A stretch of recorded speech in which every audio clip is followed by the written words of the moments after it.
Yeah, good to win a close game. I think that obviously that team needed to get a feel for what it takes to win a close game instead of letting them slip away. So hopefully it's something we can build on. Obviously it wasn't easy for us. First hour of that game for us was very ugly, and I addressed that with the team.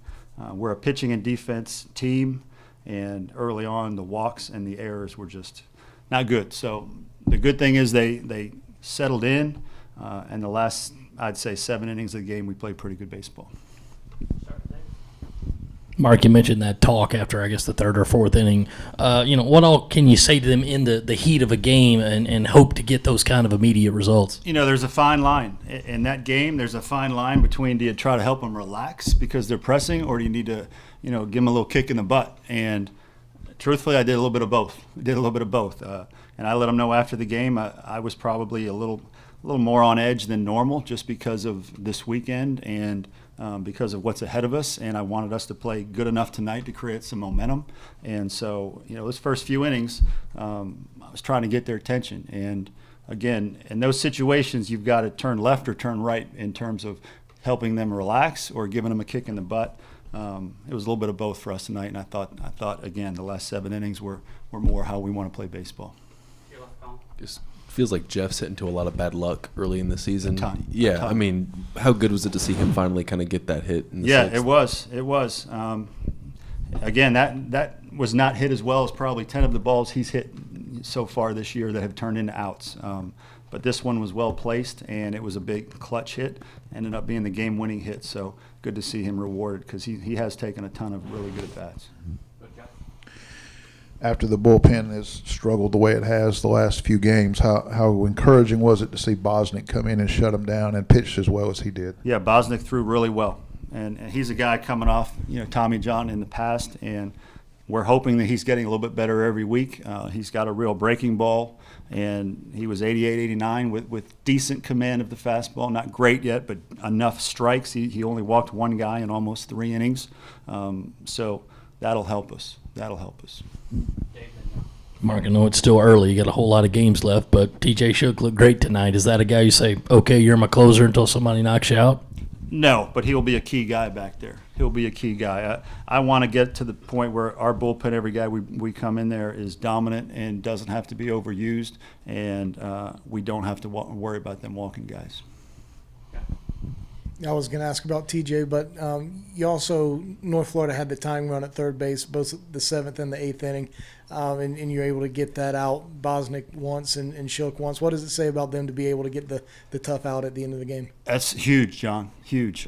Again, the first quarter of the season really is trying to get guys in situations where they can grow from, learn from, and so Bosnick, he needed to come through there, and that will pay dividends down the road. And then TJ Shook to get those last 6 outs in dominant fashion, I think will also pay dividends. But we wanted to show the confidence in them that we think you can do it here in these key situations, and they came through. So you just hope the lessons you learn early in the year don't cost you games. Today, they did a really good job.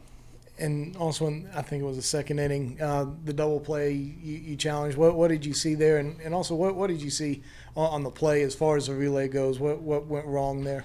I have to look at the film to know for sure. Why did I go to review? There was nothing to lose at that point. It could have been a 2-run swing. The runner, it was borderline. Did he go into the bag? Did he not? But you've got nothing to lose there, and it's a potential 2-run swing. So anytime you can have a potential 2-run swing on a review, you just never know what an umpire might see on review. He might give you that call. So it's more just a proper gamble at that point. I've got to look at the film to see if Wes didn't stretch properly. I've got a feeling maybe he got his feet tangled up a little bit, and it's probably was a catchable ball. But we've got to look at the film to really know for sure. What do you think happened with Peters? He was so good that first inning, and then he just sort of fell apart. He's just a guy that, coming back off Tommy John, that is going to have good moments and bad moments. That first inning, he struck out the side, and then the 2nd inning just wasn't the same guy. So I just think that's just the natural progression of a guy coming back off Tommy John, and sometimes it goes smoothly and sometimes it doesn't. What did you see from Noah Myers tonight? And I guess how are you kind of balancing that, 4 or 5 man rotation in the outfield? Yeah, I thought he did a nice job. I mean, he led off the game with a triple, was on base twice tonight, was a tough out. So, again, we're going to continue to give guys opportunities, and when we like what we see, then we'll give them more opportunities. So he's right there in the mix again. I thought he did a nice job as a leadoff hitter tonight. Mark, when your bullpen have had a stretch of just issuing walks, what can you do to try to get them out of that rut? Well, there's two options. There's either hope that they figure it out and you try to help them figure it out, or you go to the next guy. I mean, really, those are your two options. And you stress that if you can't throw strikes for us, then we've got too many other guys that can. And so you need to take advantage of your opportunities. It's as simple as that. In terms of, how do you help them? I mean, Skylar's in the bullpen with these guys every day, and that's all they do is working on throwing strikes. So at the end of the day, if you get the ball, you get a chance to get 3 or 6 outs, throw strikes. If you can't do it, then we're going to have to let somebody else do it. And what is the team policy on if you line a foul ball into the lounge and knock over some guy's beer? Does that come out of your pocket? I'm going to be very disappointed, Kent, if that's not on ESPN or something tonight. That was – and, of course, every time something like that happens, you feel like the next pitch is going to go against you, which it did. But, yeah, that's one of those – this should be on some of those funny shows. The wheels are in motion. Yeah. Eister actually told me at that point, Coach, you can crack a smile. And I said, I'm too uptight right now to do that. I'll laugh at it later if we win this game. Just to check with Noah Campbell, was today just kind of a precautionary thing, and what's his status for the weekend? Yeah, he probably could have played tonight if we really needed him. But again, you got to play the long game too. You've got to try to play and win every game we play, but you've also got to keep an eye on the long game. And I just thought it was in his best interest and our best interest to not play tonight.